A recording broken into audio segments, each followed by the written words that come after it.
اعوذ باللہ من الشیطان الرجیم، بسم اللہ الرحمن الرحیم۔ رب یسر ولا تعسر وتمم بالخیر۔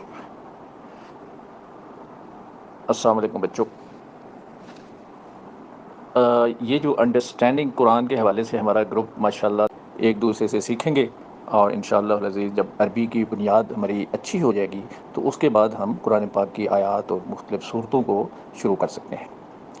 تو آج اس سلسلے میں جو پہلا سبق ہے، یہ بنیادی طور پہ ایک کتاب ہے لسان القرآن، اور اس میں عربی کے جو بنیادی قواعد ہیں وہ بیان کیے گئے ہیں۔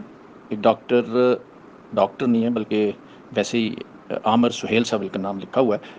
ان کے ویڈیو بھی چلتے رہتے ہیں، یہ عربی بنانے کے بڑے استاد ہیں، ماہر ہیں۔ انہوں نے ایک کتاب کمپائل کی ہے، وہ کتاب حمزہ نے مجھے بھی منگوا کے دی، لسان القرآن فاؤنڈیشن، فیصل آباد سے یہ کتاب آئی ہوئی ہے، بڑی اچھی ہے۔ تو ہم اس کے مطابق عربی کو سیکھنا شروع کریں گے۔ تو یہاں سے ہم شروع کرتے ہیں۔ عربی زبان جو ہے یہ قرآن پاک کی زبان ہے، بڑی آسان ہے بنیادی طور پہ۔ صاف ظاہر ہے ان لوگوں کے لیے آسان ہے جو یہ اردو وغیرہ کو اچھا جانتے ہیں، کیونکہ یہاں اردو بولنے اور سمجھنے والے جتنے بھی لوگ ہیں وہ عربی کے زیادہ تر لفظ ہیں اس میں جو یوز کرتے ہیں۔ تو عربی میں بنیادی حیثیت جو ہے یہ حروف تہجی کو ہے۔ یہ حروف تہجی ہم اردو میں جن کو حروف تہجی کہتے ہیں، جو الف ب آپ لوگوں نے پڑھی ہوئی ہے، اس کو عربی میں حروف الہجا کہا جاتا ہے، یا انگریزی میں الفابیٹس کہتے ہیں۔ تو حروف الہجا جو عربی میں ہیں یہ بنیادی طور پہ 28 ہیں۔ اردو میں جو حروف تہجی ہیں وہ 28 سے کچھ زیادہ ہیں۔ تو آپ دیکھیں گے کہ جو عربی کے حرف ہیں، اور آپ سب نے یہ جو کہ قرآن پاک پڑھا ہوا ہے، تو آپ دیکھیں گے کہ اس میں اردو کے کئی حرف ایسے ہیں جو مس نظر آتے ہیں، یعنی وہ عربی میں نہیں ہیں۔ مثال کے طور پہ عربی میں آپ پڑھیں گے الف با، تا، سا، جیم، ہا، خا، دال، زا، را، زا، سین، شین، صاد، ضاد، توئے، زوئے، عین، غین، فا، قاف، کاف، لام، میم، نون، ہے، واو، یہ 28 ہیں۔ اور آپ نے دیکھا ہوگا کہ اس میں پے نہیں ہے، ٹے نہیں ہے، چے نہیں ہے، ڑے نہیں ہے۔ تو اس طرح سے کئی ایسی حرف ہیں جو اس میں اردو میں ہم یوز کرتے ہیں لیکن عربی میں نہیں۔ تو ایک تو یہ حروف الہجا ہیں، اس کو ہم بنیادی طور پہ حرف، الف کو بھی حرف کہتے ہیں اور بے کو بھی حرف کہتے ہیں۔ اور ایک ٹرم جو لفظ کی ہے، لفظ اور حرف میں فرق یہ ہے کہ 2 یا 3 حرف مل کے ایک لفظ بنتا ہے۔ مثال کے طور پہ الف حرف ہے، بے حرف ہے، اگر ان دونوں کو ملا کے اب کہہ دیں، جس کا مطلب فادر ہے، اب، تو یہ اس کو ہم کہیں گے یہ لفظ ہے۔ قلم، کتاب، شجر، یہ سب لفظ ہیں۔ لیکن جو حرف ہیں، حروف تہجی یا حروف الہجا، وہ یہ سیپریٹلی ہر ایک کو حرف کہا جاتا ہے، الف کو علیحدہ، تے کو علیحدہ، جیم کو علیحدہ، وغیرہ وغیرہ۔ اچھا، دوسری چیز جو اہم ہے عربی میں وہ حرکات ہیں، یعنی حرف کے اوپر حرکت جو دی جاتی ہے۔ مثال کے طور پہ زبر جس کو کہتے ہیں اس کو عربی میں فتح کہتے ہیں، زیر کو عربی میں کسرہ کہتے ہیں، پیش کو عربی میں دمہ کہتے ہیں۔ تو جس حرف پر زبر ہو اس حرف کو مفتوح کہتے ہیں، یعنی اس کے اوپر فتح ہے تو اس کو مفتوح کہتے ہیں۔ یہ ٹرمنالوجیز ہیں، ضروری نہیں ہے کہ آپ ان ٹرمنالوجی کو یاد رکھیں، لیکن وقت کے ساتھ ساتھ کہیں نہ کہیں ان ٹرمنالوجی کو ریفر کرنا پڑ جائے تو آپ کو پتہ ہو کہ یہ مفتوح کیوں کہا جا رہا ہے، تو یا فتح ہے، کیونکہ ہم اپنا اردو میں تو زبر کہتے ہی ہیں تو زبر کہہ لیں، لیکن عربی میں اس کو فتح کہہ دیتے ہیں۔ اسی طرح زیر کو کسرہ کہہ دیتے ہیں، تو اس کو مکسور کہہ دیں گے جب لفظ کے حرف کے نیچے زیر ہو۔ اسی طرح پیش ہو تو مضموم کہہ دیں گے چونکہ اس کے اوپر دمہ ہے۔ تو یہ ان کو کہتے ہیں حرکات ثلاثہ، یعنی 3 حرکتیں، زبر، زیر، پیش۔ اچھا، ان حرکات ثلاثہ کے علاوہ ایک ڈبل حرکت بھی ہوتی ہے، اور اس کو ہم کہتے ہیں تنوین۔ مثلا 2 زبر ہوں، 2 پیش ہوں، یا 2 زیر ہوں، یہ تنوین کہلاتی ہے۔ مثلا الف کے اوپر اگر 2 زبر ہوں تو اس کو الف 2 زبر ان، پیش ہوں تو ان، اور زیر ہوں تو ان، تو یہ تنوین ہے، یعنی یا تو سنگل حرکت ہوگی اور یا پھر ڈبل حرکت ہوگی، اور ڈبل کو ہم تنوین کہیں گے۔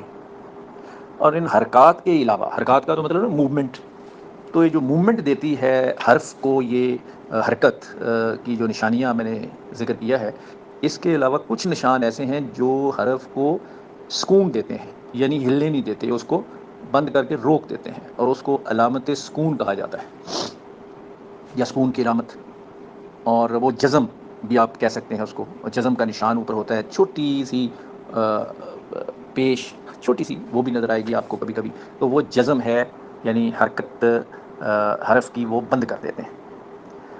اچھا، جیسے میں نے کہا کہ حروف الہجا جو ہیں وہ 28 ہیں، کچھ لوگ حروف الہجا کو 29 بھی کہتے ہیں، 28 یا 29۔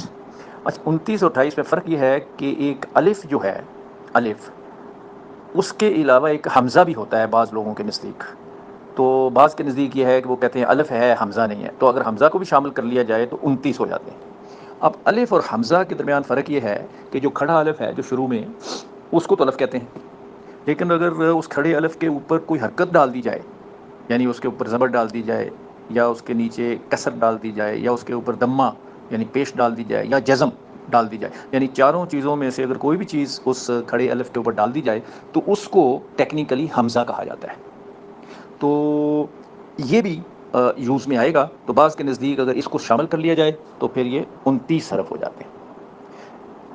اچھا، اب جیسے میں نے پہلے کہا تھا کہ یہ حروف اور ان کے اوپر جو حرکتیں ہیں، یہ جب ملتی ہیں تو لفظ بنتے ہیں، اور لفظ جو ہوتا ہے نا، لفظ، وہ بعض لفظ ہوتے ہیں اس کا کوئی مطلب بھی نہیں ہوتا، اور بعض ہوتے ہیں ان کا مطلب ہوتا ہے۔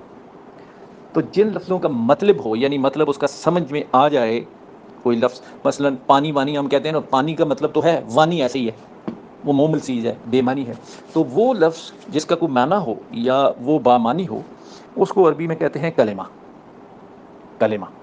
مثال کے طور پہ کاف لام میم کو اگر اکٹھا کریں گے، قلم، قلم کلمہ ہو گیا، انسان کلمہ ہو گیا، کتاب کلمہ ہو گیا، تو یہ کلمہ اس کو کہا جاتا ہے۔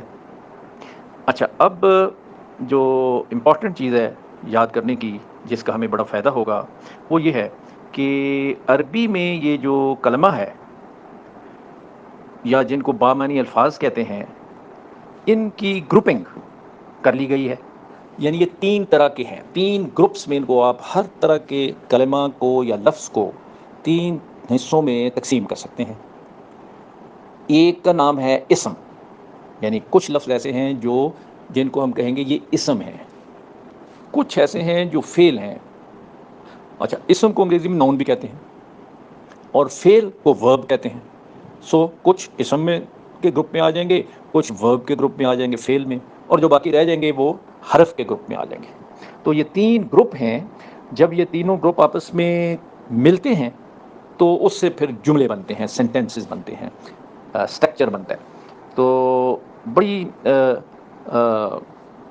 مختصر طریقے سے اس وقت میں صرف آپ کو یہ بتاؤں گا کہ اسم ہر اس چیز کو یا جگہ کا، کسی شخص کو یا کسی جگہ کو یا کسی صفت کو جو ہوتا ہے نام، اس کو اسم کہا جاتا ہے۔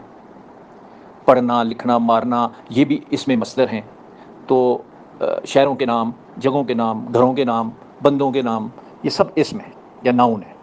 فعل جو ہوتا ہے وہ لفظ یا وہ کلمہ ہے جس سے کسی کام کا کرنا یا واقعہ ہونا زمانے کی قید کے ساتھ پایا جائے۔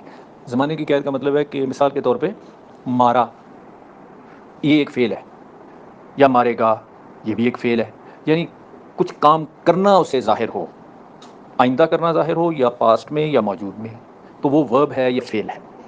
تو حرف جو ہے وہ کلمہ ہے جس کے معنی تو ہوتے ہیں، لیکن جب تک وہ اسم یا فعل کے ساتھ نہ ملے، انڈیپینڈنٹلی اس کا مطلب سمجھ میں نہیں آتا، یعنی اس کا مطلب سمجھنے کے لیے وہ محتاج ہے اسم یا فعل کا کہ وہ اس کے ساتھ ملے تاکہ ایک جملہ بن سکے۔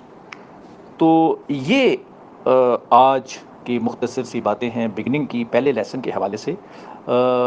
یہ میں ابھی آپ کو بھجواتا ہوں تاکہ آپ اس کو سن لیں، اور اس کا جو اسکرین شاٹ ان 2-3 پیجز کی ہے وہ بھی آپ کو بھجواؤں گا، اور پھر ہم نیکسٹ لیسن جو ہے وہ ان اسم، فعل اور حرف کو سیپریٹلی ایک ایک کو آہستہ آہستہ تفصیل سے پڑھتے جائیں گے. پہلے اسم کو پڑھیں گے، پھر فعل کو، پھر حرف کو، اور ایک سٹیج آئے گی انشاءاللہ آپ عربی لکھنا اور بولنا شروع کر دیں گے انشاءاللہ العزیز.